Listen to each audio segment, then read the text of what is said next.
તો રામ રામ અને જય દ્વારકાધીશ બધાને. કેમ છો બધા? મજામાં? તો ફાઇનલી આપણે ઘણા ટાઈમ પછી એક વિડીયો બનાવી છે. જોવો છો તમે મારી પાછળનું બેકગ્રાઉન્ડ. આપણે છે જીરાના ખેતરમાં, અને જુઓ તમે જીરું, આ જીરું છે ને એમાં 2 મહિનામાં થોડોક જ બાકી છે, બરાબર. જો આમ દેખાય, આમ દવા પણ ચાલુ છે સાથે સાથે. ને જીરું અત્યારે કહીએ ને તો આમ બહુ વર્ધીમાં છે.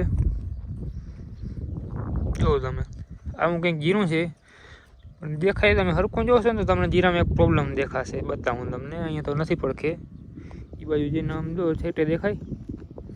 પ્રોબ્લેમ એ છે કે જીરામાં છે ને ઉતારો બહુ જ છે, બહુ એટલે બહુ ઉતારો છે. જીરું છે બહુ ભારી, પણ અત્યારે હાલ્યું જ જાય છે એમનું.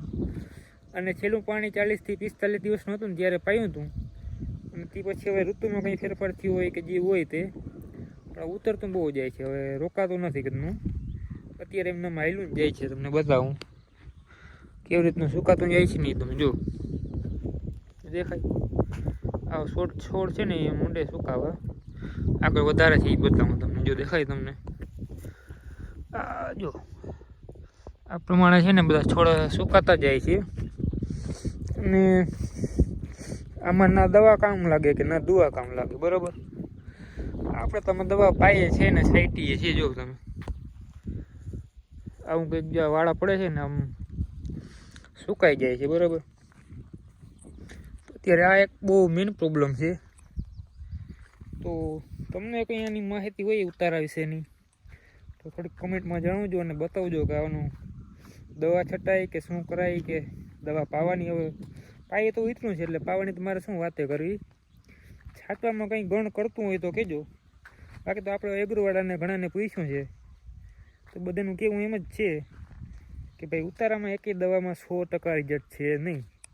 તમે છાંટો કોઈક હલામી દવા તો એ 5-25% કદાચ ગણ કરતી હોય, પણ 100% રિઝલ્ટ કીમાં છે નહીં, બરાબર. તો આવું કંઈક જીરું છે આપણું. અને 2 મહિના અને 3 તારીખે પૂરા થશે, બરાબર. આવું કંઈક ગ્રોથ છે એનો. અને આ એક સમસ્યા છે જે બહુ મોટી છે, જે વર્ષો વધતી જાય છે. વર્ષની અમારે તો આ એક કાંઈ હોય જ છે ઉતારાવાળી. બીજા બધાને તો આપણે પૂગી, પણ આને નથી પૂગાતું. તો તમારી પાસે આનો કંઈ ઈલાજ હોય તો મને જણાવજો જરા. અને અહીંયા તમને બતાવું છું હમણાં. અહીંયા છે ને ધોરીઓ જાય છે ને, 2 બાજુના કેરામ જો તમે કેટલો ઉતારો છે ને ધોરિયામાં. કારણ કે આપણે આખું જીરું પાઈ લઈએ ત્યાં સુધી ધોરિયો તો ચાલુ જ હોય. તો મને તો એમ લાગે છે કે પાણીને લીધે જ વધારે ઉતરે છે. જુઓ તમે, આ ધોરિયો છે અને આ ક્યારો જુઓ તમે, અને આ ક્યારો જુઓ, આ બાજુ જુઓ પાછું.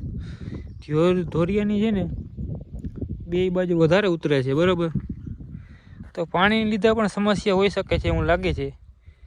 અને જમીન અમારી થોડીક આછી પડે, તો પાણી ના પડે તો ઝાડ ના થાય, તો એ પણ એક પ્રોબ્લેમ છે. એટલે છેલ્લે 40-45 દિવસે એક પાણી તો આપણે આપવું જ પડે. પાણી આપવું અને વાતાવરણ બગડે કે જે હોય એના લીધે જોવું તમે આખું ઉતરતું જાય છે એમનું. તો આ એક મેઇન પ્રોબ્લેમ છે અત્યારે જીરામાં. આનું કંઈ સોલ્યુશન હોય તો કહેજો. આગળ પણ છે એક વધારે, તમે બતાવું. જીરું છે ને બહુ ભારી છે, પણ આ ઉતારો આગળ તમને જે આ ખાલું દેખાય છે ને, જો એ આખું ઉતારાનું છે. ઉતારાને લીધે આખા ક્યારે બેસી ગયા છે. આમાં શું પ્રોબ્લેમ છે એ કંઈ ખબર નથી પડતી. જો તમે આ દેખાય, આ બાજુ જે હું ઘાટું છે ને એ હું જ ઘાટું અહીંયા પણ હતું, બધું આખું હરખું હતું. અહીંયા હજી આટલું વધ્યું છે ખાલી. આમાંથી લગભગ હવે આવેલું જશે, વધશે નહીં વાહ. આવું કંઈક છે અત્યારે તો. બાકી તમે કોમેન્ટ કરીને જણાવો તમારે કંઈ છે આનું સોલ્યુશન, કે તમારે પણ ઉતારો છે કે નહીં. ઓકે, અને કમેન્ટ કરજો. થોડોક સાથ સહકાર આપજો વિડીયોમાં. લાઈક કરજો, કમેન્ટ કરજો, સબસ્ક્રાઈબ કરજો, જેથી અમને પણ થોડુંક મોટિવેશન મળે વિડીયો બનાવવા માટે. અને અમે પણ સારા વિડીયો બનાવીએ અને તમને બતાવીએ.